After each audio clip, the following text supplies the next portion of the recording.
প্রশাসনিক প্রধান তথা মুখ্যমন্ত্রী মমতা বন্দ্যোপাধ্যায়ের নির্দেশে গোটা রাজ্য জুড়ে বেআইনিভাবে দখল করা ফুটপাত দখলমুক্ত করার অভিযান চলছে। তেমনি আজ দমদম স্টেশন সংলগ্ন এলাকায় চলে ফুটপাত দখলমুক্ত করার অভিযান। আমাদের সঙ্গে রয়েছে আমাদের প্রতিনিধি ঈশা ভক্ত। কি হয়েছে সেখানে শুনে নেব। রাজ্যের সমস্ত জায়গায় ফুটপাত দখলমুক্ত করার নির্দেশ দিয়েছেন মুখ্যমন্ত্রী মমতা বন্দ্যোপাধ্যায়। সেই মতো মাসখানেক ধরেই জেলায় জেলায় যৌথ উদ্যোগে অভিযান চালাচ্ছে পুরসভা এবং পুলিশ প্রশাসন। আজ দমদম স্টেশন সংলগ্ন এলাকায় চলে ফুটপাত দখলমুক্ত করার অভিযান। তবে এখানের চেহারাটা ছিল অন্য জায়গার থেকে ভিন্ন।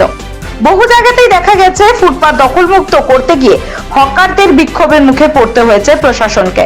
তবে দমদম এলাকায় দমদম নাগেরবাজার থানার পুলিশের উদ্যোগে খুবই সুষ্ঠুভাবে চলে দখলমুক্ত অভিযান। সেখানে হকারদেরও বাধা দেওয়ার কোনো ছবি চোখে পড়েনি।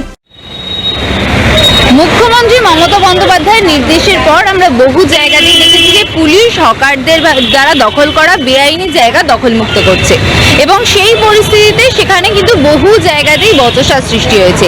তবে আজ দমদম স্টেশন সংলগ্ন এলাকায় দমদম এবং নাগেরবাজার পুলিশের উদ্যোগে বেআইনিভাবে দখল করা জায়গা দখলমুক্ত করার অভিযান চালানো হচ্ছে এবং সেখানে দেখা যাচ্ছে যে হকাররাও কিন্তু কোনোভাবে বাধা সৃষ্টি করেনি।